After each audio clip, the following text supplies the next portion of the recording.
Imagine this. You're sitting on a park bench, sipping your coffee, watching the world go by. A bird chirps, a child laughs, the wind rustles through the trees. And for a fleeting moment, you think, what is all this? Not just the park or the people, but the experience of it. How do you hear the laughter, feel the breeze, taste the coffee? Who is the you that's observing it all? Congratulations, you've just dipped your toes into one of life's greatest mysteries, consciousness. Let me take you on a little journey. Picture a medieval village. Life is simple. People grow crops, trade goods, gossip about who baked the best bread that week. Then one day, a stranger arrives with a peculiar contraption, a mirror. The villagers, seeing their reflections for the first time, are both mesmerized and horrified. Is that really me? They ask. Consciousness is a lot like that mirror. Most of the time, we're so busy living that we forget to look at ourselves.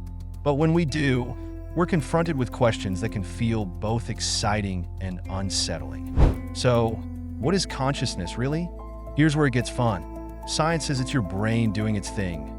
Neurons firing, synapses connecting. But let's be real, that's like saying a party is just a bunch of people in a room. Sure, it's technically true, but it misses the magic, the music, the energy, the inexplicable vibe that makes it unforgettable. Consciousness isn't just brain activity. It's the party of your existence. Now let's zoom out. Imagine you're not just sitting on a park bench, but floating in space, looking down at Earth. There's our little blue planet, spinning away, filled with billions of people, each with their own unique experiences. Somehow, amidst all that chaos, you are having your very own, deeply personal experience. Why you? Why here? Why now? These questions have kept philosophers up at night for centuries, and possibly given them a few gray hairs. But what if consciousness isn't confined to your brain? What if it's more like Wi-Fi, and your brain is just the router? Ancient cultures seem to think so. Hindus talk about Atman, the universal self. Buddhists believe the self is an illusion, like a dream we haven't woken up from. Indigenous tribes speak of spirit journeys, where the mind ventures beyond the body to realms of wisdom and connection. It's as if they're all saying, hey, maybe you're more than just a bunch of neurons. Here's a quirky thought. What if the universe itself is conscious? Think about it. Stars explode, galaxies swirl, life emerges. And yet here we are, sipping coffee and wondering what it all means. Some scientists, including those exploring panpsychism, suggest that consciousness might be a fundamental property of the universe, like gravity or time. So, the next time you accidentally talk to your houseplant, maybe you're onto something. Speaking of mysterious experiences, let's talk about dreams. Ever had one of those bizarre dreams where you're flying, but also wearing pajamas in a board meeting? No, just me? Dreams are like consciousness doing improv theater. They show us that our minds are capable of creating entire worlds, complete with characters, drama, and questionable wardrobe choices. And here's the kicker. Some researchers think dreaming might be our brain's way of exploring alternate realities or solving problems we can't tackle while awake. So, next time you dream you're a space pirate, maybe your subconscious is just being extra creative. Now, let's spice things up with a little suspense. Near-death experiences. Imagine your consciousness stepping out of your body, floating above you like a curious ghost. People who've had these experiences often describe tunnels of light, overwhelming peace, and even encounters with long-lost loved ones. Are these just chemical reactions in a dying brain, or are they glimpses of something greater? Nobody knows for sure, but it's a great dinner party topic if you want to keep things interesting. And then there's the idea of collective consciousness, the notion that we're all connected in ways we can't fully comprehend. Have you ever had a coincidence that felt too perfect to be random? Like thinking of a friend just before they call you? Or humming a song only to hear it on the radio moments later? Carl Jung called this synchronicity, and it's one of those concepts that makes you question whether we're all tuned into the same cosmic frequency. Let me tell you a quick story. A friend of mine once joined a group meditation session. At first, he was skeptical. What's the big deal? You just sit there and breathe? But halfway through, he said it felt like the entire room was vibrating. as if everyone's minds had synced up into one giant, harmonious chord. It was like we weren't just sitting there, he said. We were connected. Whether it was his imagination or something more, he left feeling lighter, more peaceful, and deeply curious. So, why does all this matter? Because exploring consciousness isn't just about solving a cosmic puzzle. It's about understanding ourselves. It's about realizing that your thoughts, feelings, and experiences aren't just random occurrences, but part of a grand, mysterious symphony. And whether you think of consciousness as neurons, energy, or universal Wi-Fi, one thing is clear. It's the most extraordinary thing you'll ever experience, simply because it's you. As we wrap up, let's leave with one final thought. The mysteries of consciousness are not obstacles to overcome, but invitations to wonder. They remind us that life is more than what we see. It's what we feel, dream, and imagine. So, the next time you find yourself sipping coffee on a park bench, let your mind wander. Who knows where it might take you? But let's not stop at sipping coffee and letting our minds wander. Let's dive deeper into this grand symphony of consciousness.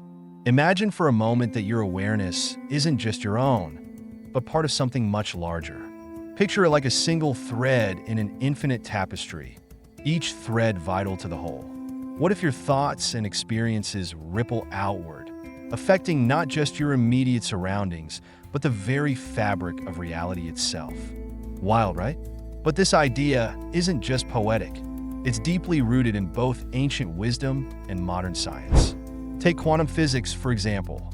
There's this mind-bending concept called the observer effect, which suggests that the act of observing something changes its behavior. Think about that. By merely paying attention, you're influencing the outcome. It's as if the universe is a canvas, and your consciousness is the brush. Suddenly, that simple act of noticing your breath or savoring a sunset feels a lot more significant, doesn't it? And here's where it gets even weirder, in the best way. Some researchers propose that time itself might be an illusion, a construct of our consciousness to make sense of the world. If that's true, then past, present, and future are all happening simultaneously. Let that sink in for a second. Your memories, your dreams, and this exact moment could all be layers of the same reality, stacked like chapters in a book. And guess what? You're the reader and the writer. How's that for a plot twist? Now let's talk about intuition. That gut feeling you get, the one that tells you to call an old friend or take a leap of faith. Where does it come from? Some say it's the subconscious mind processing information faster than your conscious mind can catch up. Others believe it's a whisper from something greater, a universal intelligence guiding you. Have you ever acted on a hunch, only to discover later it led you exactly where you needed to be? It's like your consciousness knew the path before you even started walking it. And what about creativity? Think of all the art, music, and stories that have shaped human history. Where do they come from? Many great thinkers, from Beethoven to Einstein, have described their ideas as arriving fully formed, as if plucked from some cosmic stream of inspiration. Could it be that creativity is a way for consciousness to reach beyond itself, tapping into a collective well of ideas and possibilities? If so, every brushstroke, every note, every word is not just an act of self-expression. It's a glimpse into the infinite. Speaking of the infinite, let's take a moment to consider the possibility of other forms of consciousness. We often think of awareness as something unique to humans, or at least to animals. But what if plants, rivers, or even entire ecosystems have their own kind of awareness? Indigenous cultures have long believed that everything in nature is alive and connected. Science is starting to catch up, with studies showing how trees communicate through underground networks of fungi, sharing nutrients and even warning each other of danger. It's as if nature itself is a vast, intelligent organism, humming with life and connection. And if nature is conscious, what about the cosmos? Think of black holes, those mysterious voids that consume everything in their path. Some physicists theorize that black holes might store information, like gigantic cosmic libraries. Could they hold the secrets of consciousness itself? And what about dark matter and dark energy, the unseen forces that make up most of the universe? Could our understanding of consciousness be the missing link in unraveling these mysteries? Now let's bring it back to you. Amidst all this wonder and speculation, what does it mean for your everyday life? Here's a thought. If consciousness is the thread that weaves together the universe, then every moment of awareness is an opportunity to shape the world around you. Your thoughts, your actions, your choices, they're not just drops in the ocean. They're waves that ripple outward, touching lives and altering trajectories in ways you may never fully understand. Think of the butterfly effect. A single flap of wings can change the course of a hurricane. Now imagine that butterfly is your mind. What would you choose to focus on if you knew it could change everything? Gratitude?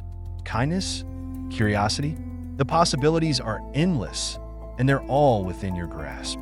So, as you sip your coffee, walk through the park, or simply pause to breathe, remember that you are part of something extraordinary. You're not just a spectator in this grand cosmic play, you're a co-creator. Your consciousness is both a question and an answer, a mystery and a revelation. And the more you explore it, the more you discover not just about the universe, but about yourself. Thank you for continuing this journey into the mysteries of consciousness. If this exploration sparked something within you, don't forget to like, share, and subscribe. Together, let's keep asking the big questions, embracing the unknown, and celebrating the profound gift of awareness. Until next time, stay curious and stay conscious.